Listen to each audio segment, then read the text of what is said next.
Hi అండి, welcome to our channel my school. ఈరోజు కన్ను టాపిక్ నుంచి ఐ టాపిక్ మీద బిట్స్ చూద్దాం. అయితే వీడియోలోకి వెళ్ళే ముందు ఒక చిన్న రిక్వెస్ట్ అండి. వీడియో అయితే చాలా మంది చూస్తున్నారు కానీ లైక్ చేయడం లేదు. వీడియోకి అయితే ఒకవేళ వీడియో మీకు ఉపయోగపడుతుంది అనుకుంటే కనుక వీడియోకి అయితే ఒక లైక్ చేయండి. అదేవిధంగా వీడియోస్ మీద మీ యొక్క అభిప్రాయాన్ని కామెంట్ చేయండి. ఓకే అండి, టాపిక్లోకి వెళ్దాం. ఫస్ట్ వన్, కనుగుడ్లు కదల్చడానికి తోడ్పడే కండరాల సంఖ్య ఎంత? మన యొక్క కంటిలో ఉండే కనుగుడ్డును కదిల్చడానికి తోడ్పడే కండరాల సంఖ్య ఎంత? ఆన్సర్ 6. సెకండ్ వన్, కనురెప్పలు లేని జంతువు. కనురెప్పలు లేని జంతువు పాములు, చేపలు. శరీర పరిమాణాన్ని బట్టి అతిపెద్ద కళ్ళు గల జీవి. శరీర పరిమాణాన్ని బట్టి అతిపెద్ద కళ్ళు కలిగినటువంటి జీవి జింక. కంటిలోని అవశేష అవయవాలు ఏవి? కంటిలో ఉండేటటువంటి అవశేష అవయవాలు నిమేషక పటలు.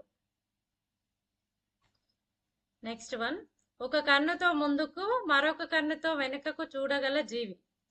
ఆన్సర్ ఊసరవెల్లి. ఒక కన్నుతో ముందుకి మరొక కన్నుతో వెనుకకు చూడగలిగిన జీవి ఊసరవెల్లి. రెండు కళ్ళతో ఒకే వస్తువును చూడగలగడాన్ని ఏమంటారు? Answer binocular vision. రెండు కళ్ళతో ఒకే వస్తువును చూడడాన్ని బైనాక్యులర్ విజన్ అంటాం. మానవుల్లో ఉండేది బైనాక్యులర్ విజన్.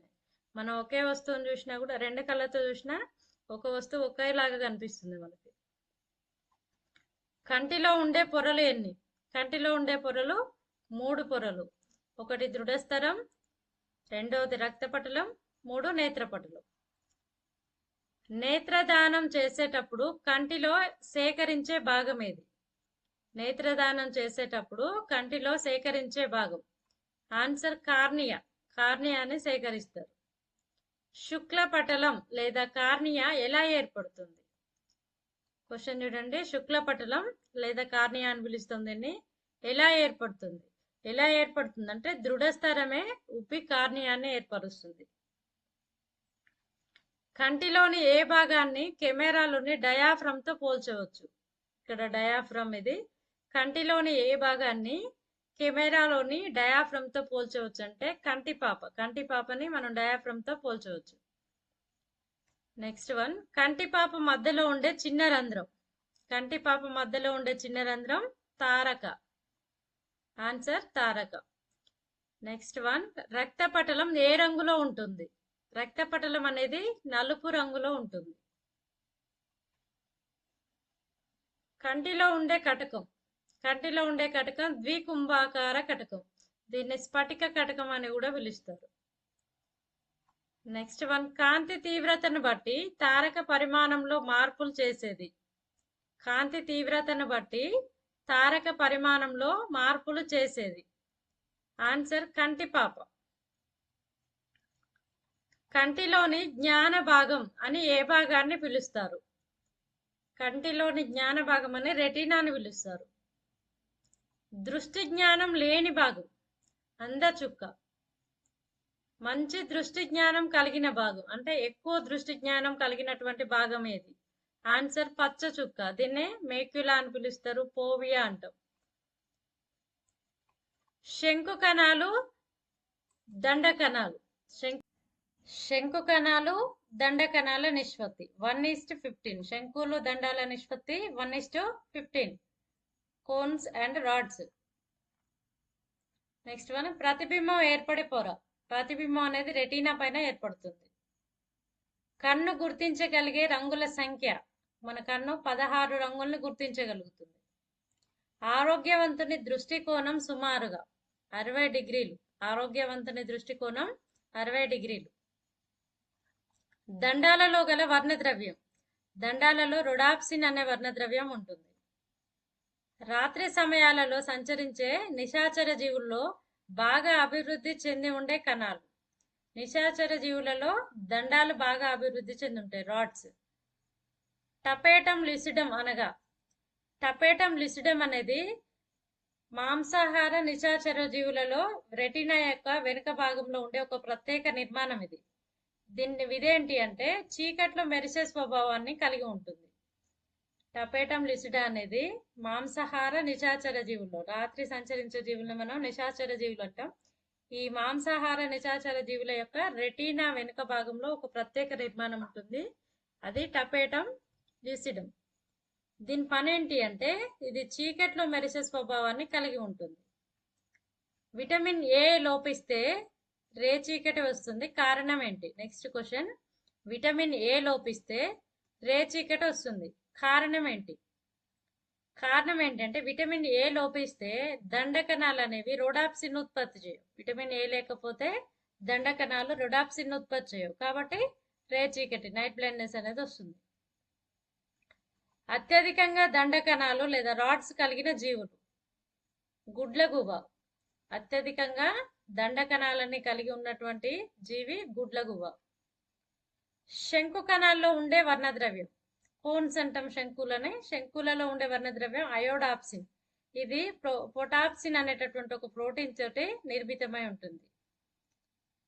వర్ణాంధత్వం గల వ్యక్తులలో ఏ కణాలు ఉండవు?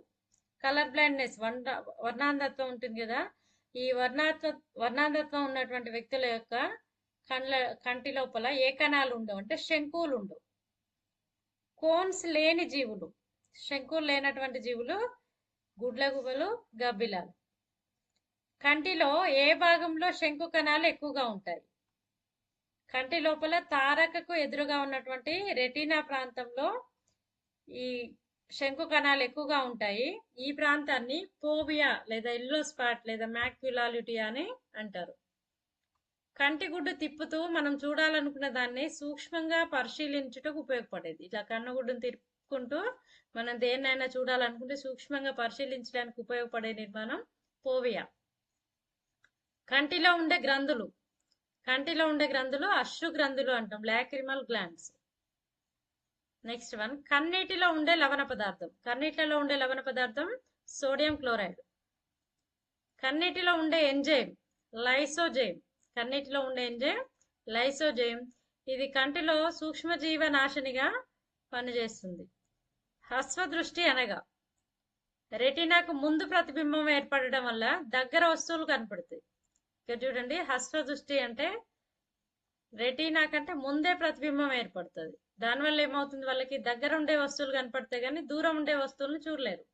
ఇలాంటి వాళ్ళని అశ్వదృష్టి అంటాం. దానికి నివారణగా మనం పుటాకార కటకాన్ని వాడతాం. ఈ బిట్స్ చాలా సార్లు రిపీట్ అయినాయి. అశ్వదృష్టికి వాడే కటకం ఏది అంటే పుటాకార కటకం.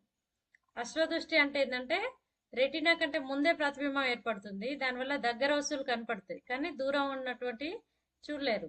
ఈ పరిస్థితిని అశ్వదృష్టి అంటాం. దానికి నివారణగా పుటాకార కటకం వాడతాం. దీర్ఘదృష్టి అనగా, దీర్ఘదృష్టి అంటే రెటీనాకి వెనుక ప్రతిబింబం ఏర్పడుతుంది. అప్పుడు ఏమవుతుంది, దూరంగా ఉండే వస్తువులను చూడగలుగుతారు కానీ దగ్గర ఉండే వస్తువులు కనపడవు. దీని నివారణకి కుంభాకార కటకాన్ని వాడతారు. నీటి కాసుల వ్యాధి అని ఏ వ్యాధిని పిలుస్తారు? గ్లూకోమా అని పిలుస్తారు. గ్లూకోమా అనేది కంటికి సంబంధించినటువంటి ఒక వ్యాధి.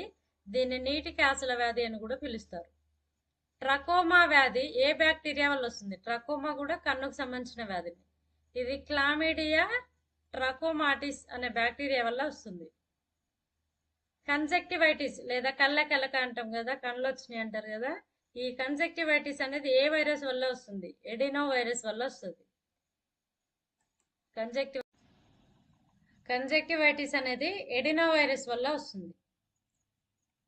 ఆస్టిగ్మటిజం, ఆస్టిగ్మటిజం అనగా, ఆస్టిగ్మటిజం అంటే కార్నియా అనేది వంపులు తిరిగి కార్నియా పైన కాంతి విచలనం చెందడం వలన వచ్చేటటువంటి కన్నుకు సంబంధించినటువంటి డిసీజ్ ఇది. దీని నివారణకి స్తూపాకార కటకం వాడాలి.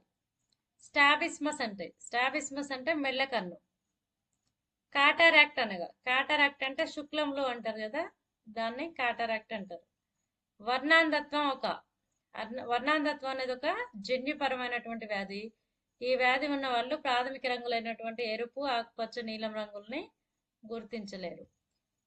ఓకే అండి, ఎవరికైనా మన వీడియో కనుక ఉపయోగపడుతుంది అనుకున్నట్టయితే వీడియోకి అయితే ఒక లైక్ చేయండి, షేర్ చేయండి. అదేవిధంగా మరిన్ని వీడియోల కోసం మన ఛానల్ని సబ్స్క్రైబ్ చేసుకోండి. ఇంకా వీడియోస్ మీద మీ యొక్క అభిప్రాయాన్ని కామెంట్ సెక్షన్లో కామెంట్ చేయండి. Thank you for watching.